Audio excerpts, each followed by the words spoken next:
11 તારીખ છેલ્લી છે સ્થાનિક સ્વરાજ્યની ચૂંટણીમાં ઉમેદવારી પત્ર ભરવા માટેની અને તે વચ્ચે ભારતીય જનતા પાર્ટીએ છેલ્લા 3 દિવસથી કશમકશ મહેનત કરી રહ્યું છે। ઉમેદવારો પસંદગી માટેની મેરેથોન બેઠકો કરી રહ્યું છે। 7 તારીખથી આ બેઠકની શરૂઆત થઈ છે, જેમાં સૌપ્રથમ ઉત્તર ગુજરાત અને ત્યારબાદ સૌરાષ્ટ્રના કેટલાક જિલ્લાઓનો સમાવેશ મંથનની અંદર કરવામાં આવ્યો હતો। ગઈકાલે પણ મોડી રાત સુધી એટલે કે 12:30 વાગ્યા સુધી આ બેઠક જે છે તે ચાલી હતી। આજે પણ વિધિવત રીતે 11 વાગ્યા સુધી આ બેઠક જે છે તે ચાલી રહી છે।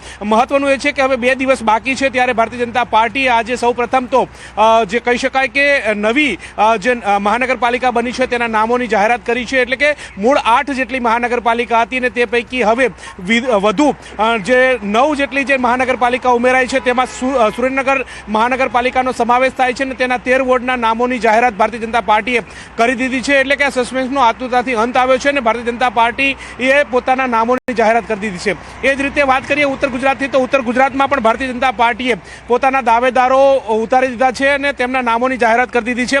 અરવલ્લી તાલુકા પંચાયતના જે નામો જાહેર કરી દીધા, અરવલ્લી જિલ્લાના નામો જે છે તેની જાહેરાત પણ કરી દેવામાં આવી છે, જેમાં મોડાસા, મેઘરજ, માયડ, બાલપુર, મેઘરજ, સાઠંબા, અરવલ્લી સહિતના જે તમામ તાલુકા જે છે તેના નામોની જાહેરાત કરી દેવામાં આવી છે।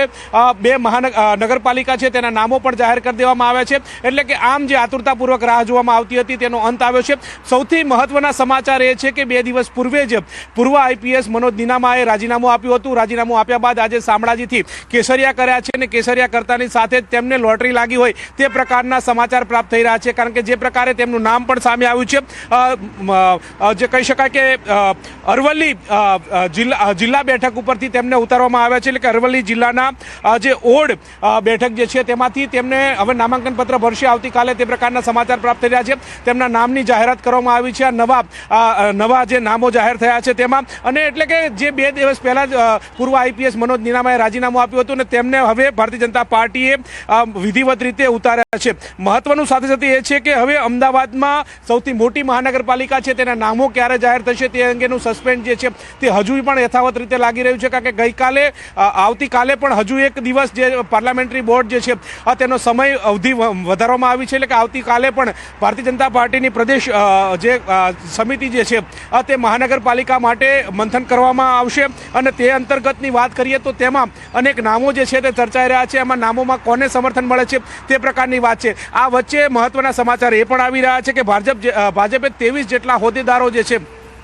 અમદાવાદ મહાનગરપાલિકામાં તેમને ટિકિટની દાવેદારી કરી છે, તેમાં 19 જેટલા દાવેદારોએ મનપાની ચૂંટણી માટેનું મેન્ડેટ માંગ્યું છે। એટલે કે આમ જોવા જઈએ તો ભારતીય જનતા પાર્ટી એક પદ એક હોદ્દાની વાત કરતું હોય છે, ત્યારે આ જે મેન્ડેટ માંગવામાં આવ્યું છે તેને કેટલું સમર્થન આપે છે, કેવી રીતે તેને પ્રાધાન્ય આપે છે તે ઉપર સૌ કોઈની નજર મંડરાયેલી છે। શું ભારતીય જનતા પાર્ટી આ લોકોને ફરી હોદ્દા ઉપર તો છે જ તે સંગઠનના, પરંતુ તેમને મેન્ડેટ પણ આપશે, છૂટશે પણ ખરા, આ પ્રકારની વાત સામે આવી રહી છે। એની વચ્ચે બીજી પણ વાત એ આવી રહી છે કે કેટલાક વિસ્તારની અંદર ભારતીય જનતા પાર્ટી અમદાવાદ શહેરની વાત કરીએ તો અમદાવાદ શહેરની અંદર કેટલાક વિસ્તારોની અંદર સૌરાષ્ટ્રના પાટીદાર વસે છે, પરંતુ ત્યાં ઉત્તર ગુજરાતનું પ્રતિનિધિત્વ ધરાવતા લોકો જૂજ વસે છે અને તેમને ટિકિટ આપવાની વાત આવી રહી છે। તો એ જ રીતે જે ઉત્તર ગુજરાતના પાટીદારોની સંખ્યા મોખરે છે, ત્યાં સૌરાષ્ટ્રના પાટીદારોને ટિકિટ આપવામાં આવી રહી છે। આ પ્રકારનો પેજ પણ ફસાયેલો જોવા મળી રહ્યો છે, ત્યારે તેમાં કોને ઉતારે છે મેદાને તે ઉપર સૌ કોઈની નજર મંડરાયેલી જોવા મળી રહી છે। પરંતુ કહી શકાય કે વિધિવત રીતે ભારતીય જનતા પાર્ટીએ નામોની જાહેરાત કરી દીધી છે। ઉત્તર ગુજરાત અને સૌરાષ્ટ્રથી આ નામોની શરૂઆત થઈ ચૂકી છે। સાથે સાથે એ પણ સામે આવી રહ્યું છે કે અમદાવાદની વાત કરીએ તો અમદાવાદમાં 48 વોર્ડ જે છે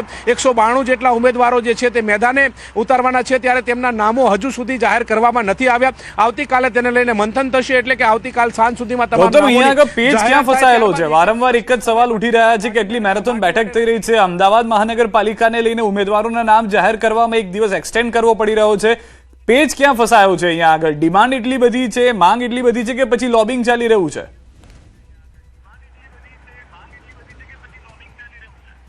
એક તરફ લોબિંગની વાત પણ સામે આવી રહી છે કે કેટલાક દાવેદારો લોબિંગ પણ કરી રહ્યા છે, પોતાની વાત પણ મૂકી રહ્યા છે, આ પ્રકારની વાત સામે આવી રહી છે। બીજો મુદ્દો એ પણ છે કે ઠક્કરબાપા નગરની વિધાનસભા છે, અમરેવાડી વિધાનસભા છે, તદુપરાંતની વાત કરીએ તો અસારવા વિધાનસભા છે। આ તમામ વિધાનસભામાં એવું છે કે જ્યાં સૌરાષ્ટ્રના મતદારોનું પ્રભુત્વ ઓછું છે, પરંતુ ઉત્તર ગુજરાતના મતદારો જે છે પાટીદાર મતદારો ત્યાં મોખરી સંખ્યામાં રહે છે, પરંતુ ત્યાં જે સૌરાષ્ટ્રના જે પાટીદાર જે છે તેમને ચૂંટણી માટે ઉતારવા કે કેમ તે પ્રકારનું અંગેનું પણ અસમંજસતા જોવા મળી રહ્યું છે. એ જ રીતે ઉત્તર ગુજરાતના જે પાટીદારો જ્યાં વધુ વસવાટ કરી રહ્યા છે ત્યાં સૌરાષ્ટ્રના પાટીદારને ઉતારવા કે કેમ આ પ્રકારની એક મથામણ ચાલી રહી છે તે પણ એક મુદ્દો સામે આવી રહ્યો છે. વાત સામે એ પણ આવી રહી છે કે જે સ્થાનિક સ્વરાજ્યની ચૂંટણી અંતર્ગત અને ભારતીય જનતા પાર્ટી અગાઉ ચૂંટણી જાહેર થાય તે પહેલા સંગઠનની જાહેરાત કરતી હતી. વિવિધ હોદ્દાઓ જે છે તે ભારતીય જનતા પાર્ટીના હોદ્દેદારોને આપ્યા છે. તેમાંથી 23 જેટલા હોદ્દેદારો જે છે તેમણે ભારતીય જનતા પાર્ટીના આ જે સ્થાનિક સ્વરાજ્યની ચૂંટણી અંતર્ગતની મેન્ડેટ માંગવાની માંગણી કરી છે. ત્યારે ભારતીય જનતા પાર્ટી એક પદ એક હોદ્દાની વાત કરતું હોય છે ત્યારે તેને ઉતારવા કે કેમ તે અંગેનું પણ અસમંજસતા જોવા મળી રહી છે. તેમાં પણ પેચ ફસાયેલો હોય તે પ્રકારે લાગી રહ્યું છે. પરંતુ વાત એ છે કે અમદાવાદમાં 192 જેટલી બેઠકો જે છે 48 વોર્ડ છે. 48 વોર્ડ જી ગૌતમ, તો અહીંયા વાત એ સ્પષ્ટ થઈ રહી છે કે હજી પણ એક દિવસનો સમય લાગી શકે છે. જે રીતની મેરેથોન બેઠક થઈ રહી છે, અમદાવાદ મહાનગરપાલિકા ફરી એક વખત ઉમેદવારોને લઈને ભાજપ માટે મથામણનું સાબિત થઈ રહ્યું છે. અમદાવાદની